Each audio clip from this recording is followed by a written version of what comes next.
Good morning all of you. നമ്മളിന്ന് നോക്കാൻ പോകുന്നത് ഫിസിക്സിലെ ഹീറ്റ് എന്ന് പറയുന്ന പോർഷനാണ്. Heat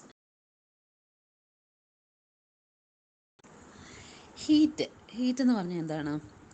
it's a form of energy. Heat is a form of energy. നമുക്ക് ഹോട്ട്നെസ് ഓർ കോൾഡ്നെസ് തോന്നിപ്പിക്കുന്ന ഒരു ഫോം ഓഫ് എനർജിയാണ് ഹീറ്റ്. ഹീറ്റിൻ്റെ യൂണിറ്റ് ജൂൾ ഓർ കലോറി. ഹീറ്റിൻ്റെ യൂണിറ്റ് ഏതാണ്? Joule or calorie. One calorie എന്ന് പറയുന്നത് 4.2 ജൂളാണ്. അപ്പോൾ ഹീറ്റിൻ്റെ യൂണിറ്റ് ജൂൾ ഓർ കലോറിയാണ്. 1 കലോറി ഈസ് ഈക്വൽ ടു 4.2 ജൂളാണ്. ഇനി ഹീറ്റ് അളക്കാൻ ഉപയോഗിക്കുന്ന instrument, the instrument used to measure heat ഏതാണ്? കലോറിമീറ്റർ. അപ്പോൾ യൂണിറ്റ് അറിയാമെങ്കിൽ നമുക്കത് പറയാൻ പറ്റും. ഹീറ്റിൻ്റെ യൂണിറ്റാണ് കലോറി. ഹീറ്റ് അളക്കുന്ന ഇൻസ്ട്രുമെൻറ്റ് കലോറിമീറ്റർ. ഇനി temperature, degree of hotness or coldness measure ചെയ്യുന്നതാണ് ടെമ്പറേച്ചർ. അപ്പോൾ അതിൻ്റെ യൂണിറ്റ് എന്താണ്? കെൽവിനാണ്. അപ്പോൾ നമ്മൾ സാധാരണയായി ഉപയോഗിക്കുന്ന ടെമ്പറേച്ചറിൻ്റെ യൂണിറ്റ് ഡിഗ്രി സെൽഷ്യസ് ആണ്. ഇതിൻ്റെ SI യൂണിറ്റ് ആണ് കെൽവിൻ. അപ്പോൾ ടെമ്പറേച്ചറിൻ്റെ യൂണിറ്റ് ഏതാണ്? കെൽവിൻ. ടെമ്പറേച്ചർ അളക്കുന്ന ഇൻസ്ട്രുമെൻ്റ് ഏതാണ്? തെർമോമീറ്റർ. അപ്പം നമുക്ക് എല്ലാവർക്കും അറിയാവുന്നതാണ് ടെമ്പറേച്ചർ അളക്കുന്ന ഇൻസ്ട്രുമെൻ്റ് തെർമോമീറ്റർ ആണ്.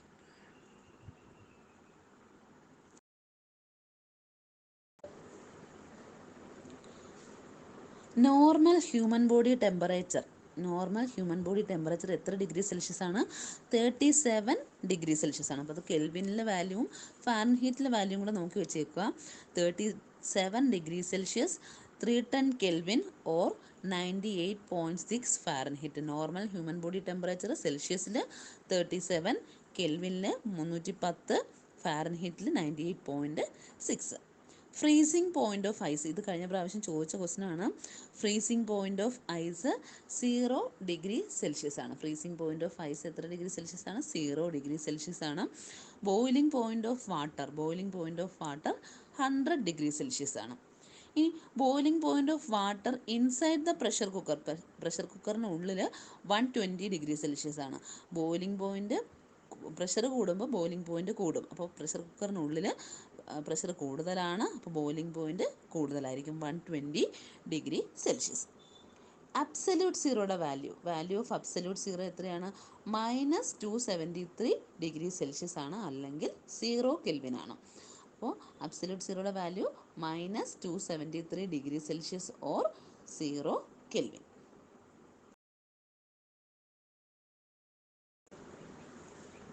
മെൽറ്റിംഗ് പോയിൻ്റ് ഓഫ് മെർക്കുറിയുടെ മെൽറ്റിംഗ് പോയിൻ്റ് എത്രയാണ്? -38.8 ഡിഗ്രി സെൽഷ്യസ് ആണ് മെൽറ്റിംഗ് പോയിൻ്റ് ഓഫ് മെർക്കുറി. ഏറ്റവും ലോവസ്റ്റ് മെൽറ്റിംഗ് പോയിൻ്റുള്ള മെറ്റലാണ് മെർക്കുറി. എത്രയാണ്? -38.8. Boiling point of mercury 357 degree Celsius ആണ്. Melting point -38.8, boiling point 357 degree Celsius ആണ്. The metal having lowest melting point, നമ്മൾ പറഞ്ഞു ലോവസ്റ്റ് മെൽറ്റിംഗ് പോയിൻ്റ് ഉള്ള മെറ്റലാണ് മെർക്കുറി. ദ മെറ്റൽ, അപ്പോൾ highest melting point, the metal having highest melting point tungsten ആണ്. 3410 degree Celsius ആണ്. 3410 degree Celsius ആണ് melting point of tungsten. Highest melting point ഉള്ളത് ടങ്സ്റ്റണും ലോവസ്റ്റ് മെൽറ്റിംഗ് പോയിൻ്റ് മെർക്കുറിയാണ്. Liquid used in thermometer and barometer. ബാരോമീറ്ററിലും തെർമോമീറ്ററിലും ഉപയോഗിക്കുന്ന ലിക്വിഡ് ഏതാണ്? മെർക്കുറിയാണ്.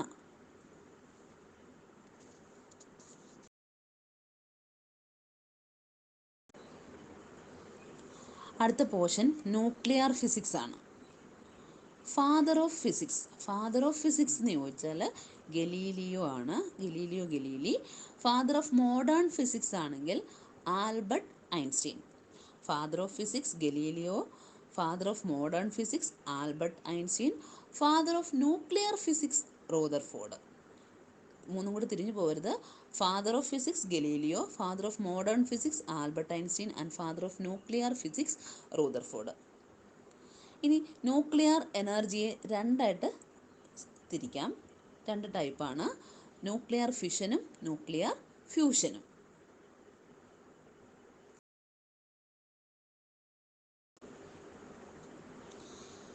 പ്രിൻസിപ്പിൾ ഓഫ് ആറ്റം ബോംബിൻ്റെ പ്രിൻസിപ്പിളാണ് ഇത്, nuclear fission. Principle of hydrogen bomb ആണെങ്കിൽ ന്യൂക്ലിയർ ഫ്യൂഷൻ. ആറ്റം ബോംബിൻ്റെ പ്രിൻസിപ്പിൾ ന്യൂക്ലിയർ ഫിഷനും ഹൈഡ്രജൻ ബോംബിൻ്റെ പ്രിൻസിപ്പിൾ ന്യൂക്ലിയർ ഫ്യൂഷനുമാണ്. ഫാദർ ഓഫ് ആറ്റം ബോംബ് എന്നറിയപ്പെടുന്നത് റോബർട്ട് ഓപ്പൺ ഹെയ്മർ ആണ്. Father of atom bomb Robert Oppenheimer. Father of hydrogen bomb Edward Teller. Father of atom bomb Robert Oppenheimer and father of hydrogen bomb Edward Teller. Nuclear reaction in സണ്ണിൽ നടക്കുന്ന nuclear reaction ഏതാണ്? അതായത് നമുക്ക് continuous ആയിട്ട് സണ്ണിൽ നിന്ന് energy കിട്ടുന്നതും ഉണ്ട്. ആ എനർജി കിട്ടുന്നത് അവിടെ ഏത് റിയാക്ഷൻ നടക്കുന്നത് കൊണ്ടാണ്? Nuclear fusion. Nuclear reaction in sun ഏതാണ്? Nuclear fusion. ആറ്റം ബോംബിൻ്റെത് ന്യൂക്ലിയർ ഫ്യൂഷനും ഹൈഡ്രജൻ ബോംബിൻ്റെത് ന്യൂക്ലിയർ ഫ്യൂഷനുമാണ്. സണ്ണിൽ നടക്കുന്നത് ന്യൂക്ലിയർ ഫ്യൂഷൻ.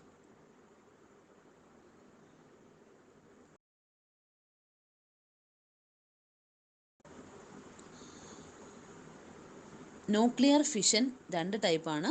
കൺട്രോൾഡ് ചെയിൻ റിയാക്ഷനും അൺകൺട്രോൾഡ് ചെയിൻ റിയാക്ഷനും. നമുക്ക് കൺട്രോൾ ചെയ്യാൻ പറ്റുന്നതും കൺട്രോൾ ചെയ്യാൻ പറ്റാത്തതും. കൺട്രോൾഡ് ചെയിൻ റിയാക്ഷന് എക്സാമ്പിളാണ് ന്യൂക്ലിയർ റിയാക്ടർ. ന്യൂക്ലിയർ റിയാക്ടറിൻ്റെ അകത്ത് നമുക്ക് കുറച്ച് ഫ്യൂവൽസിൻ്റെയും കൂളൻറ്റിൻ്റെയും അല്ലെങ്കിൽ മോഡറേറ്ററിൻ്റെ ഒക്കെ സഹായത്തോടു കൂടി നമുക്ക് കൺട്രോൾ ചെയ്യാൻ പറ്റും. എന്നാൽ കൺട്രോൾ ചെയ്യാൻ പറ്റാത്തതാണ് ആറ്റം ബോംബ്. ആറ്റം ബോംബിൽ നമുക്ക് ഒരു തരത്തിലുള്ള റിയാക്ഷൻ കൺട്രോളിങ്ങും നടക്കത്തില്ല. ഇനി ഈ ന്യൂക്ലിയർ റിയാക്ടറിനെ പറ്റി പറയുവാണെങ്കിൽ, ന്യൂക്ലിയർ റിയാക്ടർ കണ്ടുപിടിച്ചത് ആരാണ്? എൻറിക്കോ ഫെർമിയാണ്. ഇൻവെൻറ്റർ ഓഫ് ന്യൂക്ലിയർ റിയാക്ടർ ആണ് എൻറിക്കോ ഫെർമി. ഫെർമി എന്ന പേരിൽ നമുക്കൊരു എലമെൻ്റ് ഉണ്ട്. 100ാമത്തെ എലമെൻറ്റിൻ്റെ പേരാണ് ഫെർമിയം. 100 ഒരു നല്ല ഒരു നമ്പർ ആയതുകൊണ്ട് ആ എലമെൻറ്റിൻ്റെ പേര് പഠിച്ചു വെച്ചേക്കണം. 100th എലമെൻ്റാണ് fermium. ഇനി ഈ ന്യൂക്ലിയർ റിയാക്ടറിൽ ഉപയോഗിക്കുന്ന ഫ്യൂവൽ ഏതാണ്? കൂളൻ്റ് ഏതാണ്? മോഡറേറ്റർ ഏതാണ്? കൺട്രോൾ റോഡ് ഏതാണെന്ന് പഠിച്ചു വെച്ചേക്കുക. ന്യൂക്ലിയർ റിയാക്ടറിൽ ഉപയോഗിക്കുന്ന ഫ്യൂവലാണ് യുറേനിയം 235 ആൻഡ് പ്ലൂട്ടോണിയം 239. ന്യൂക്ലിയർ റിയാക്ടറിൽ ഉപയോഗിക്കുന്ന ഫ്യൂവലാണ് യുറേനിയം 235 ആൻഡ് പ്ലൂട്ടോണിയം 239. ഇതിലുപയോഗിക്കുന്ന കൂളൻ്റായിട്ട് ഉപയോഗിക്കുന്നത്, അതായത് അതിൻ്റെ അത് എക്സ്ട്രാ വരുന്ന ഹീറ്റിനെയൊക്കെ മാറ്റാൻ വേണ്ടിയിട്ട് കൂളൻ്റായിട്ട് ഉപയോഗിക്കുന്നത് മെയിനായിട്ട് വാട്ടർ തന്നെയാണ്. പിന്നെ എയർ, കാർബൺ ഡൈ ഓക്സൈഡ്. പിന്നെ അതിൻ്റെ മോഡറേറ്റർ, അതായത് ഈ ന്യൂക്ലിയർ റിയാക്ടറിൻ്റെ അകത്ത് ഏറ്റവും കൺട്രോൾ ചെയ്യേണ്ടത് നമ്മുടെ ന്യൂട്രോണിൻ്റെ മൂവ്മെൻ്റ് ആണ്. അപ്പോൾ ന്യൂട്രോൺസിനെ കൺട്രോൾ ചെയ്താൽ മാത്രമേ നമുക്ക് ആ ന്യൂക്ലിയർ റിയാക്ഷൻ കൺട്രോൾ ചെയ്യാൻ പറ്റത്തുള്ളൂ.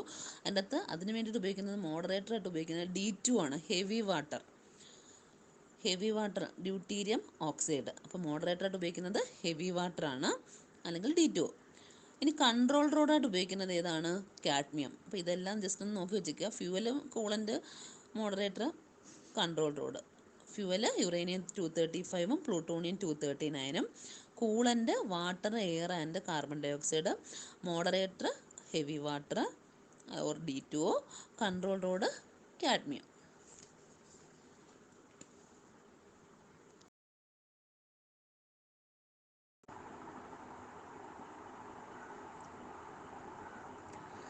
റേഡിയോ ആക്ടിവിറ്റി എന്ന് പറഞ്ഞാൽ ന്യൂക്ലിയസിൻ്റെ അൺസ്റ്റെബിലിറ്റി മൂലം അതിന് എനർജി നഷ്ടപ്പെട്ടിട്ട് അത് കുറച്ചും കൂടി സ്റ്റേബിൾ ആയിട്ടുള്ള ഫോമിലേക്ക് മാറാൻ ശ്രമിക്കുകയാണ്. അപ്പോൾ അതിനെ ഡീകേ അല്ലെങ്കിൽ ഡിസിൻറ്റഗ്രേറ്റ് ചെയ്ത് അത് മറ്റൊരു ഫോമിലേക്ക് മാറുവാണ്. അപ്പോൾ അതായത് ന്യൂക്ലിയസിൻ്റെ അൺസ്റ്റെബിലിറ്റി കാരണം അതിന് എനർജി ലോസ് സംഭവിച്ച് അത് എന്തിനെ എമിറ്റ് ചെയ്യുന്നു? റേഡിയേഷനെ, ആൽഫ, ബീറ്റ, ഗാമ എന്നുള്ള റേഡിയേഷനെ എമിറ്റ് ചെയ്തിട്ട് അത് കുറച്ചുകൂടെ മോർ സ്റ്റേബിൾ ആയിട്ടുള്ളൊരു ഫോമിലേക്ക് മാറുവാണ്. അപ്പോൾ റേഡിയോ ആക്റ്റീവ് എലമെൻറ്റ്സ് എമിറ്റ് ചെയ്യുന്ന റേസ് ഏതൊക്കെയാണ്? Alpha, beta and gamma rays. Radioactive elements emit ചെയ്യുന്നത് ആരെയൊക്കെയാണ്? Alpha, beta and gamma. അതിൽ ആൽഫയുടെ ചാർജ് പോസിറ്റീവും ചാർജ് ഓഫ് ബീറ്റ നെഗറ്റീവുമാണ്. Charge of gamma no charge. Alpha particles are similar to helium nucleus. Alpha particles ആർക്ക് തുല്യമാണ്? Helium ന്യൂക്ലിയസിന് തുല്യമാണ്. Speed of gamma rays. അപ്പോൾ ഈ ആൽഫ, ബീറ്റ, ഗാമയിൽ ആൽഫ പാർട്ടിക്കിൾ എന്ന് പറയുന്നത് ഹീലിയം ന്യൂക്ലിയസിന് തുല്യമാണ്. അതുപോലെ തന്നെ സ്പീഡ് കൂടുതൽ ഗാമയ്ക്കാണ്. ഈ സ്പീഡ് ഏറ്റവും കൂടുതൽ ഗാമയ്ക്കും ഏറ്റവും കുറവ് ആൽഫയ്ക്കുമാണ്. ഗാമയുടെ സ്പീഡ് ആരുടെ സ്പീഡിന് തുല്യമാണ്? ലൈറ്റിൻ്റെ സ്പീഡിന്. Speed of gamma rays are similar to speed of light. എത്രയാണ് സ്പീഡ് ഓഫ് ലൈറ്റ്? 3 × 10⁸ മീറ്റർ/സെക്കൻഡ്. അതുപോലെ തന്നെ പെനട്രേറ്റിംഗ് പവർ, തുളച്ച് കയറാനുള്ള കഴിവും ഏറ്റവും കൂടുതൽ ആർക്ക് തന്നെയാണ്? ഗാമ റേസിന് തന്നെയാണ്. The radioactive element used for cancer ട്രീറ്റ്മെൻറ്റിന് ഉപയോഗിക്കുന്ന റേഡിയോ ആക്റ്റീവ് എലമെൻറ്റ് ഏതാണ്? Cobalt-60. ക്യാൻസർ ട്രീറ്റ്മെൻറ്റിന് ഉപയോഗിക്കുന്ന റേഡിയോ ആക്റ്റീവ് എലമെൻ്റ് ആണ് Cobalt-60.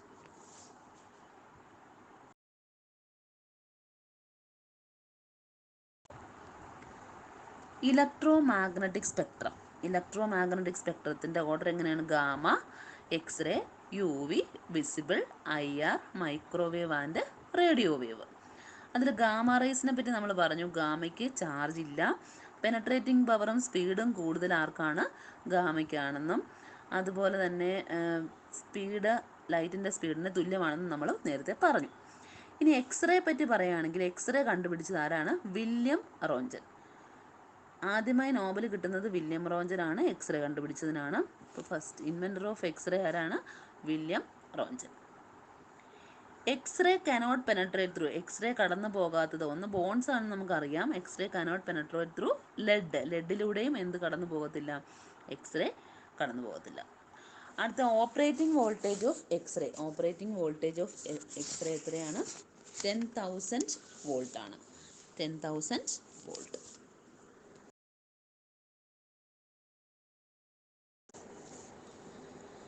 അടുത്തതായിട്ട് UV ray, ultraviolet rays. നമ്മുടെ ട്യൂബ് ലൈറ്റിനുള്ളിൽ കാണപ്പെടുന്ന റേ ആണ് UV ray. Ray present in tube light ആണ് UV. നമുക്ക് ഹാംഫുൾ ആയിട്ടുള്ള, നമുക്ക് സൺബേൺ ഉണ്ടാക്കുന്ന ഒരു റേഡിയേഷനാണ് UV.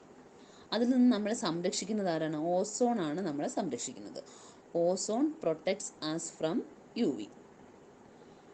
ഓസോൺ ഏത് ലെയറിലാണ് ലൈ ചെയ്യുന്നത്? സ്ട്രാറ്റോസ്ഫിയറിലാണ്. Ozone lies in stratosphere. Colour of ഓസോണിൻ്റെ കളർ എന്താണ്? പെയിൽ ബ്ലൂ ആണ്. Chemical formula of ozone O3. അപ്പോൾ UV പറ്റി പറയുകയാണെങ്കിൽ UV നമുക്ക് സൺബേൺ ഉണ്ടാക്കുന്ന റേ ആണ്. ട്യൂബ് ലൈറ്റിനുള്ളിൽ കാണപ്പെടുന്ന റേ ആണ്. UVയിൽ നിന്ന് നമ്മളെ സംരക്ഷിക്കുന്നത് ഓസോണാണ്.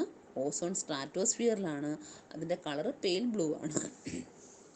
അതിൻ്റെ കെമിക്കൽ ഫോർമുല O3 ആണ്.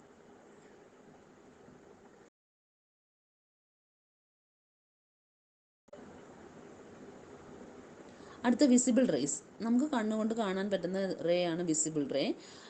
സൺലൈറ്റിൻ്റെ അകത്ത് ഈ വിസിബിൾ റേയിൽ എത്ര കളേഴ്സ് ഉണ്ട്? 7 കളേഴ്സാണുള്ളത്. വിബ്ജിയോറാണ്.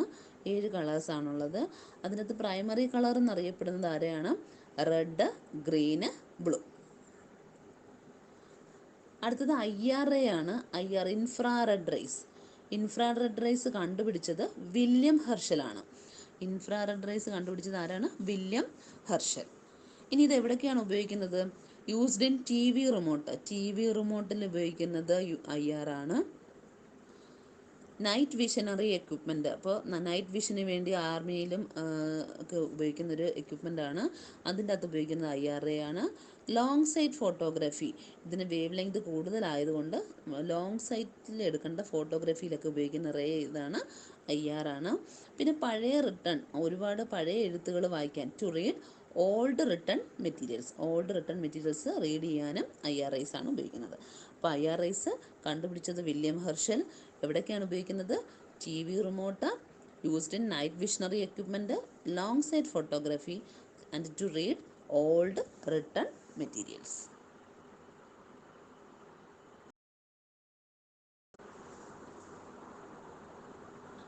അടുത്തതായിട്ട് മൈക്രോവേവ് ആണ്. നമ്മുടെ ഓവൻസിലൊക്കെ ഉപയോഗിക്കുന്നത്, മൈക്രോവേവ് ഓവൻസിലൊക്കെ ഉപയോഗിക്കുന്നത് മൈക്രോവേവ് ആണ്. ഇതൊരു പ്രീവിയസ് ക്വസ്റ്റ്യൻ ആണ്. Wave used in oven, microwave. അടുത്തത് റേഡിയോ വേവ് ആണ്. റേഡിയോ അല്ലെങ്കിൽ വയർലെസ് ടെലിഗ്രാഫി, ഇതെല്ലാം കണ്ടുപിടിച്ചത് ആരാണെന്ന് മാത്രമാണ് അതിൻ്റെ അകത്ത് നമുക്ക് ഇമ്പോർട്ടൻ്റ് ആയിട്ടുള്ള ക്വസ്റ്റ്യൻ. അപ്പോൾ അത് കണ്ടുപിടിച്ചത് ആരാണ്? മാർക്കോണിയാണ്. റേഡിയോ കണ്ടുപിടിച്ചത് അല്ലെങ്കിൽ റേഡിയോ വേവ് കണ്ടുപിടിച്ചതെന്ന് ചോദിച്ചാലും വയർലെസ് ടെലിഗ്രാഫി ആരുടെയാണെന്ന് ചോദിച്ചാലും അതാരാണ്? മാർക്കോണി.